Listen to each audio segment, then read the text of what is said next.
कहानी का शीर्षक है ईमानदारी का इनाम। यह कहानी है शानपुरा नाम के एक राज्य की, जहाँ एक अमीर सौदागर रहता था जिसका नाम चंदू लाल था।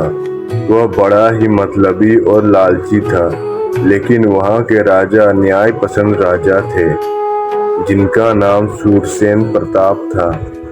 एक दिन जब चंदू लाल बाजार खरीदारी करने जाता है, तब उसका बटुआ रास्ते में गिर जाता है। तभी एक भिखारी वहां से गुजरते वक्त उसे चमड़े का एक बटुआ पड़ा मिला। उसने बटुए को खोल कर देखा। बटुए में सोने की 100 अशर्फियां थी। तभी भिखारी ने एक सौदागर को चिल्लाते हुए सुना, मेरा चमड़े का बटुआ खो गया है। जो कोई उसे खोज कर मुझे सौंप देगा, मैं उसे इनाम दूंगा। भिखारी बहुत ईमानदार आदमी था। उसने बटुआ सौदागर को सौंप कर कहा, ये रहा आपका बटुआ, क्या आप इनाम देंगे? इनाम? सौदागर ने अपने सिक्के गिनते हुए अकड़ से कहा, इस बटुए में तो 200 अशर्फियां थी। तुमने आधी रकम चुरा ली और अब इनाम मांगते हो। दफा हो जाओ, वरना मैं सिपाहियों को बुला लूंगा। इतनी ईमानदारी दिखाने के बाद भी व्यर्थ का आरोप भिखारी से सहन नहीं हुआ।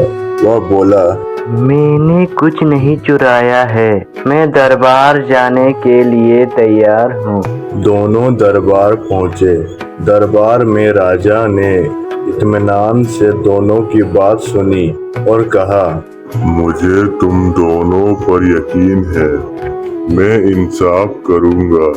सौदागर, तुम कहते हो कि तुम्हारे बटुए में 200 अशर्फियां थी, लेकिन भिखारी को मिले बटुए में सिर्फ 100 अशर्फियां ही है। इसका मतलब यह है कि यह बटुआ तुम्हारा नहीं है, क्योंकि भिखारी को मिले बटुए का कोई दावेदार नहीं है।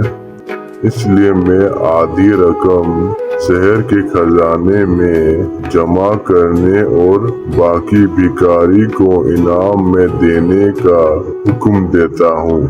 बेईमान सौदागर हाथ मलता रह गया। अब वह चाह कर भी अपने बटुए को अपना नहीं कह सकता, क्योंकि ऐसा करने पर उसे कड़ी सजा हो जाती। इंसाफ पसंद राजा की वजह से भिखारी को अपनी ईमानदारी का अच्छा इनाम मिल गया। इसलिए कहते हैं कि किसी के साथ भी लालच या बेईमानी नहीं करनी चाहिए, वरना उस कर्म का फल हमें ही भोगना पड़ता है।